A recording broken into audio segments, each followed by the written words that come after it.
Mahabharat news, अब होगा सच का सामना।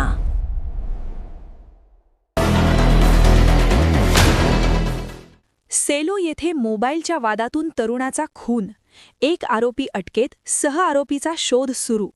मोबाईल हिसकावण्याच्या वादातून 20 वर्षीय तरुणाचा खून झाल्याची धक्कादायक घटना सेलो येथे उघडकीस आली आहे। बेलगाव येथील प्रवीण योगीराज राऊत वय 20 हा गेल्या 3 दिवसांपासून बेपत्ता होता।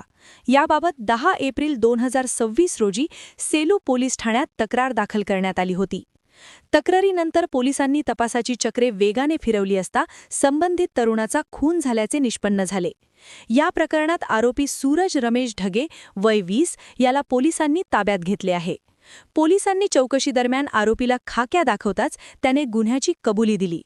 प्राथमिक चौकशीत मोबाईल हिसकावण्याच्या वादातून आरोपीने प्रवीण राऊत याच्यावर दगडाने हल्ला करून त्याचा खून केल्याचे समोर आले।